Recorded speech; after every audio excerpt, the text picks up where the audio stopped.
Hey everyone! Way at the beginning of the course, when we talked about the changes of puberty, we discussed two different kinds of changes, physical and emotional. The physical changes are things like the growth spurt and body hair or acne. The emotional changes are the new feelings you get, like wanting to be more independent and wanting to spend more time with friends. Another idea that we talked about is identity. Identity is all that different stuff that makes you, you. What are some parts of your identity? You can share them here or just think about them to yourself. You may have talked about different interests that you have, or sports you like to play, your friends and family, or maybe things that make you laugh. Every person's identity is different. Most importantly, identity is something you get to figure out for yourself. Other people can't decide your identity for you. It wouldn't make sense for me to tell you who you are, or you to tell me who I am. Your identity is not really something that someone can disagree with you about. It would be like if there was this food you didn't like, and someone came along and told you that, no, you actually do like this food, and it's pretty good. That would just be weird. Today we're going to talk a lot about identity and how we relate to other people. Specifically, we're going to talk about a piece of identity that people tend to discover during puberty. That is, who they are attracted to. We call this sexuality. We're also going to discuss how sexuality relates to gender. It is a complicated topic, so don't worry if not everything makes sense right away. The important thing to understand is that we are talking about identity, so it is really important to be respectful of other people.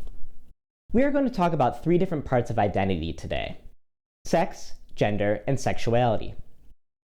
Sex and gender sometimes get used interchangeably, but here we're going to talk about biological sex, that is, male and female. Let's start there. Quick question. Let's say you had to quickly and easily divide your friends or your class into two groups. How do you do it?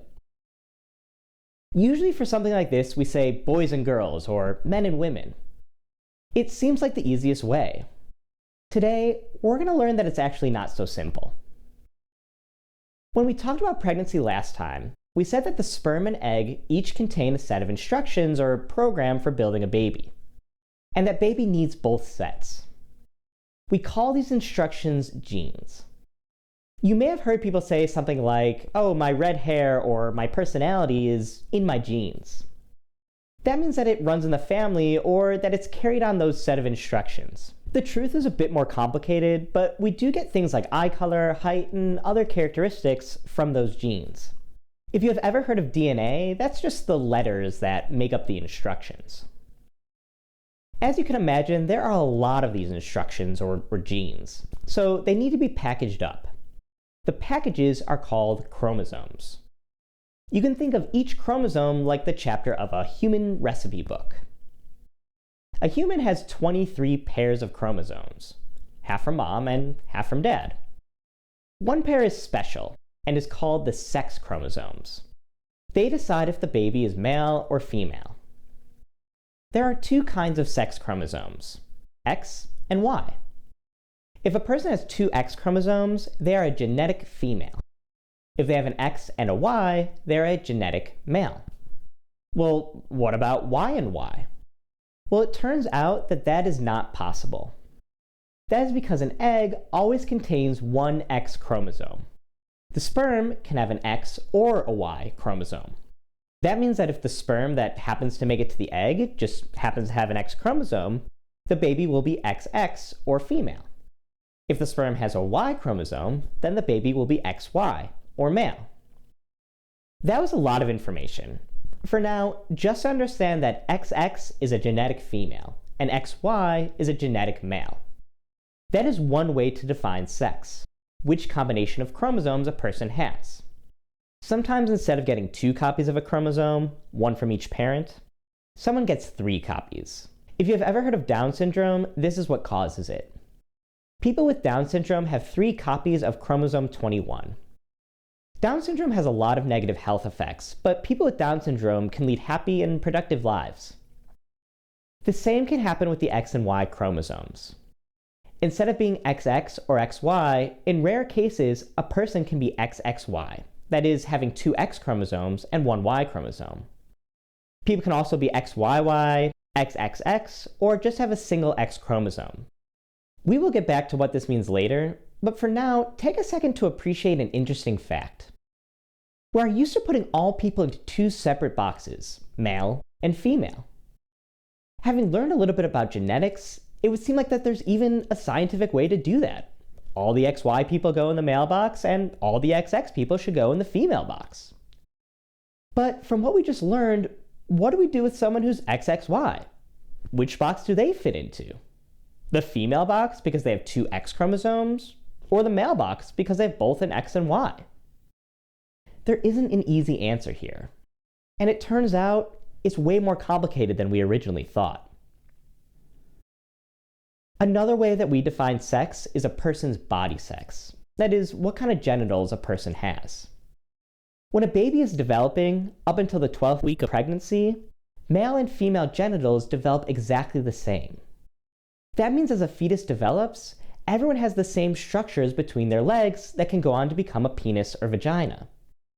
But how does the body know what to do after 12 weeks?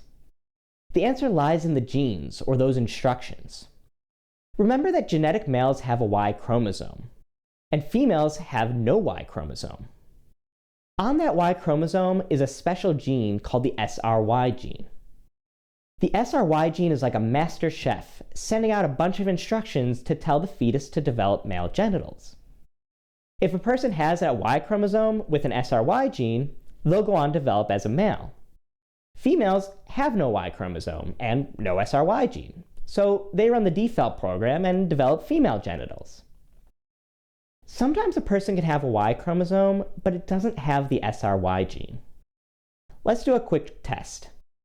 If a person has a Y chromosome, but no SRY gene, will they develop as a male or a female? That was a bit of a challenge. A person who is XY but has no SRY gene wouldn't have the instructions to develop male genitals. Therefore, they'd develop as a female. That would mean that they have XY chromosomes, but a female body. This is another example about how some people don't fit neatly into those male and female boxes that we talked about before. We call this intersex. Intersex is any person whose sex chromosomes or reproductive parts aren't exclusively male or exclusively female. A person could be intersex and not know it. For example, an XYY person would develop as a male just the same as an XY person. Sometimes people who are intersex don't fit quite as neatly into those boxes that we talked about before. For example, some XY females have testicles on the inside of their body and female genitals on the outside. This doesn't mean they're any different as human beings, it just means that they're intersex. They don't fit neatly into those male and female boxes that we're used to making for people.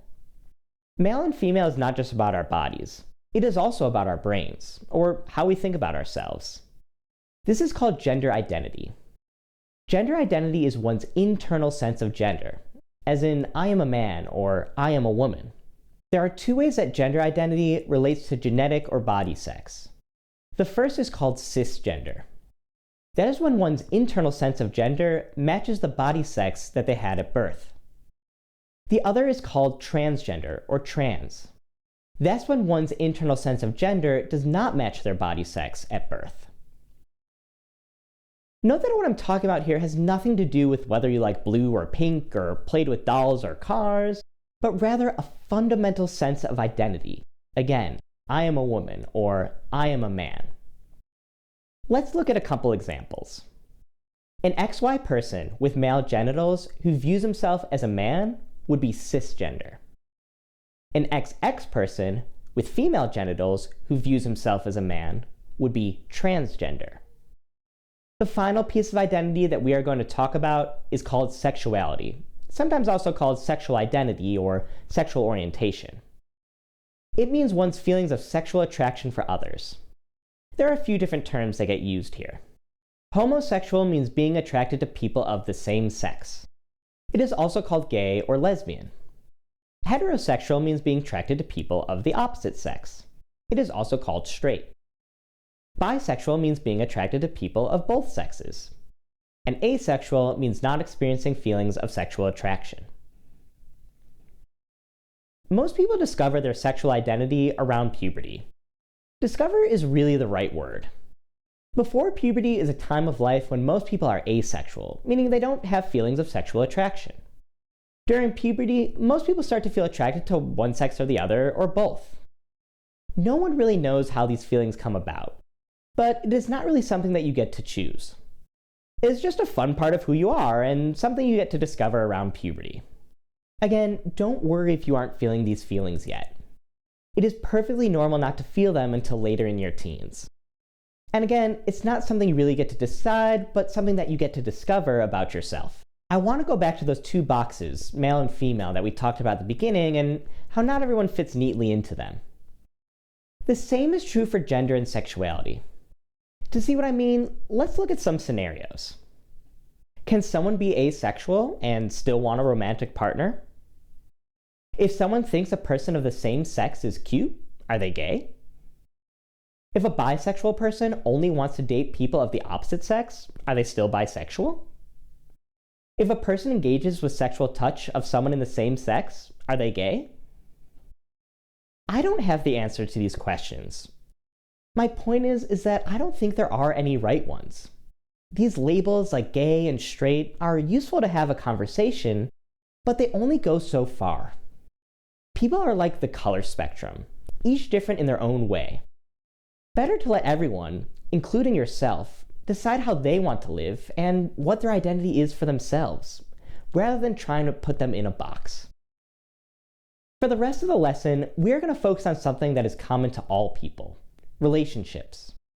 Whether you're gay or straight, trans or cis, everyone has relationships with other people. We're going to talk today about what makes a healthy relationship.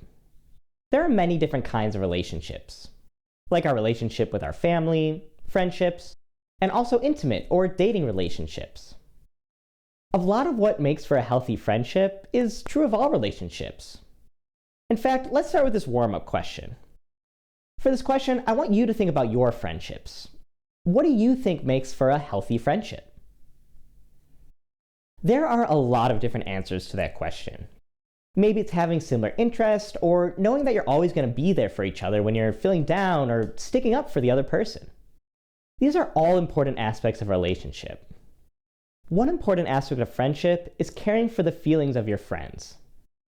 You want them to feel good when you're doing something fun, and you want to support them when they are feeling bad. Caring about the other person's feelings is important for dating and intimate relationships too. In fact, it's a big part of something that we already talked about: consent. Do you remember what consent is? How would you explain consent to a friend? One way to define consent is having another person's permission. It is especially important for touch. Someone should not touch you without your permission, and you should not touch someone else without getting their permission first. Let's say someone wants to give you a hug. If you're feeling uncomfortable with that, and you hug them anyways, well, you weren't really giving your consent to that hug. Understanding dating or intimate relationships is a lot about understanding the feelings of other people. One of the most important things to understand about relationships is that pressure is usually a bad thing. Have you ever been pressured into doing something you didn't want to do? How did that feel? Pause for a second to think about how that felt. If you are pressuring someone into something they don't want, or if someone is pressuring you into something you don't want, it will feel just as bad. Pressure is unhealthy in relationships. Well, believe it or not, it is time to wrap up our class together. We have learned a lot. We talked about the changes of puberty and how it is perfectly normal for different people to start puberty at different times and go through puberty in different ways. Everyone comes out of puberty as a normal adult. We also talked about the reproductive system and pregnancy, and how even though the body is getting ready to have a baby during puberty, it doesn't mean you are emotionally ready yet. We learned about sexual orientation and gender identity, and how everyone gets to define their identity for themselves. And finally, we talked about healthy relationships and consent, and the importance of not pressuring someone or feeling pressured yourself in relationships. I hope you learned a lot. It is totally natural to feel nervous about some things still. That's okay. It's also great to still have questions. Remember, you have a lot of resources to help you. One of the great ones is those trusted adults that we talked about earlier. Parents, guardians, teachers, and family are all great people to go to with questions. I'm also going to include a list of resources if you have questions and need help in the future.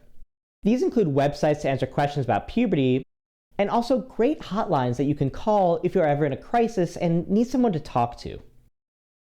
There are ones for any youth in crisis, but there are also specific ones for LGBT questions or questions about gender and sexuality. Remember that during puberty, you are going to grow not just physically, but get stronger mentally and emotionally too. You are on your way to building a great identity during adolescence. Thanks for taking the class.